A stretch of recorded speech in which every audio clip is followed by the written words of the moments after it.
watches all my fights, like clockwork, he'll try and put something out like, I beat this guy. No one knows who the f he is. When I'm world champion, when I'm a legend, I beat that guy one time.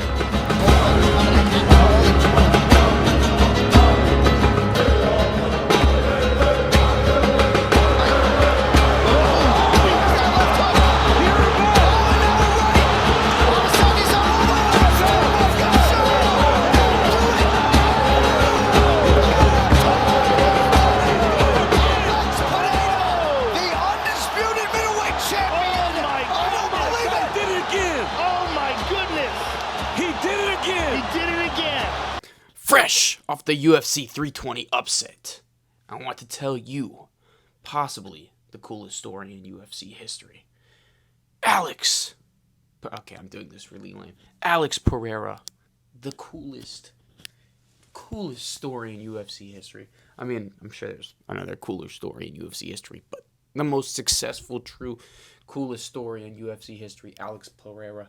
The story of a man from the favelas, I believe, that came all the way back from the depths of addiction and working in a tire shop.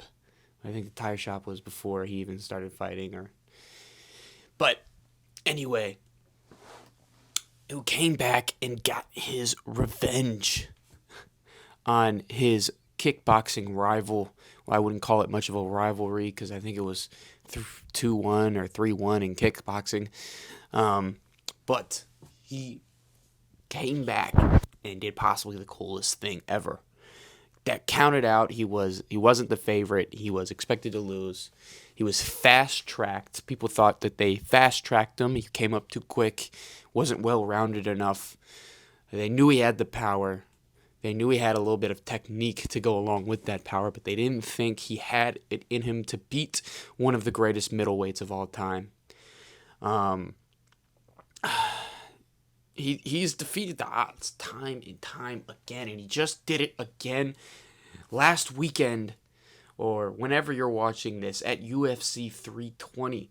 He was counted out by someone they said was more skilled, more well-rounded. Obviously the better wrestler, but they were calling him faster, and I don't know if they were calling him stronger, but definitely faster and more technical. The more skilled opponent, the better opponent. And no one could beat him in the division but this guy. Maybe Jan Blachowicz. That was an arguable robbery, but I think we all need to take a second and appreciate the greatness that is Alex Pereira, the entertainment that he's given us the last couple of years. This has been his era. It's his era of the UFC. It belongs to him. There's no one more entertaining. The 2016, 2014, 2018, 19 era, that was Conor McGregor's. We know that. Conor McGregor / a little bit of John Jones. We know that. And then we kind of lost the superstar. It's been a superstar-free UFC the last couple of years. There hasn't been that one guy. Well, I'm telling you right now, that one guy for the next year is Alex Pereira. It should have been Alex Pereira in the first place. Look, once he moved up and won the title, it should have been him. He went on that 4-fight run within the span of a year and absolutely was just kicking ass. He was unstoppable on the feet. No one could even hang with him. And honestly, I think he has very underrated takedown defense. No one's even. I think he has a solid shot to beat John Jones. I think he should be the favorite in that fight, if we're being honest. Because John Jones, he isn't a boxer. He is a creative striker. He can wrestle you. He can do the submissions. When he was showing all this strength, it was on PEDs. Let's be honest. It was on. He had the testosterone of a castrated male in his fight versus DC. He tested positive. The fight was a no contest. All this stuff. We all know the story.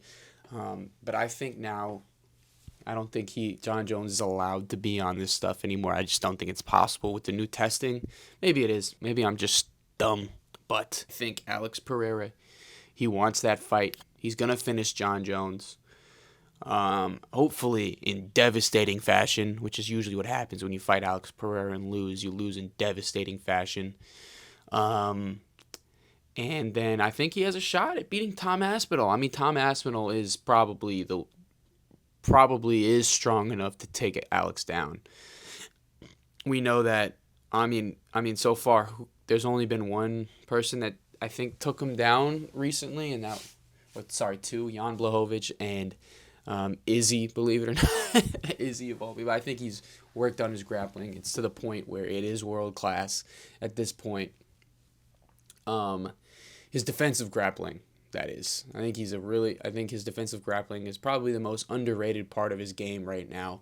And hopefully we'll see that in a John Jones fight. I think Tom Aspinall, it'll be a different story. Tom Aspinall, he's just a young, athletic guy. And if Tom Aspinall keeps it on the feet, then it's a fight. It's a very interesting fight. It will end in a knockout. But if Tom Aspinall sticks to his plan, rugby tackles him, I think that's it, obviously. But we, as UFC fans, have to appreciate the greatness. Because everybody wrote him off. Before this weekend, the narrative was that it was over. The storyline was over. It was it. Alex was going to lose to Ankalaev. It was going to be a boring decision again, and possibly a finish. Possibly he was going to get outstruck on the. People were saying he was going to get outstruck on the feet. One of the greatest kickboxers of all time going to get outstruck on the feet by a Russian crotch sniffer. I know that's not a fair definition of Ankalaev's game, but I'm talking my shit now. I'm talking my shit. Man, you have to appreciate the beauty that is this story. The beauty that is in this timeline of the UFC that we are living in. It's amazing. Again, it's double amazing, believe it or not. It's almost like Alex Pereira's double champ status, and we'll see if he can get that 3-time division champ, the first one in UFC history. I think he has the best shot of anybody. Maybe Ilya can do it, but I don't think Ilya has what it takes to beat JDM if JDM beats Islam. So we'll see how it goes. We'll see how that fight goes. It's coming up. But, wow.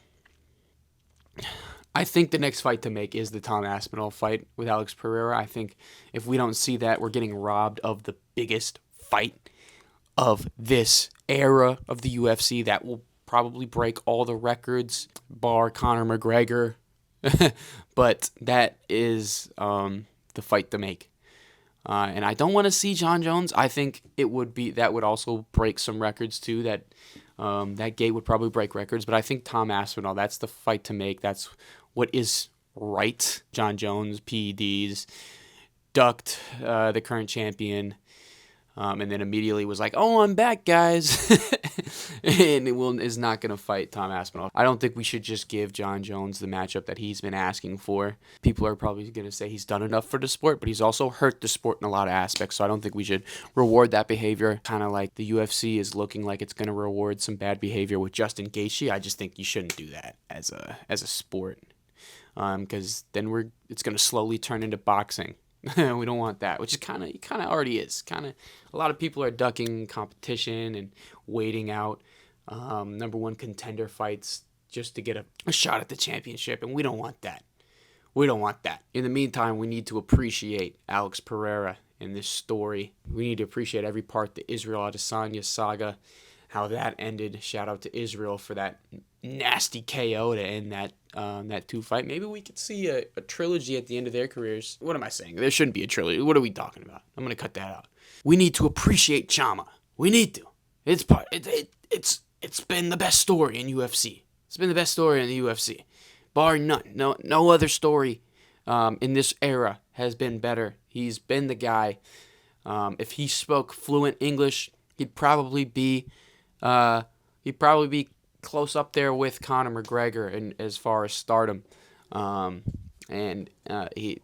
he doesn't. So, I think he kind of does. He just pretends he doesn't a little bit. He speaks better English than he gives off. I'll say that. Yeah, interesting storylines are developing in the UFC, and I'm the most excited I've been in a couple years for what's going to take place in the next couple of months to a year. So we'll see. We'll see. If you like this video, give me a like, a subscribe, leave a comment. I don't know. Let me know what you think. Should Alex fight John Jones or Tom Aspinall? Or I guess Kazmat threw his name into the ring. I don't want to see that. He needs to defend his belt a couple times after that boring performance that he put on. I think he needs to show that he can finish people in his division before he tries to move up and take on the biggest superstar in the UFC right now. But yeah, that's it for this video. I'll see you in the next one.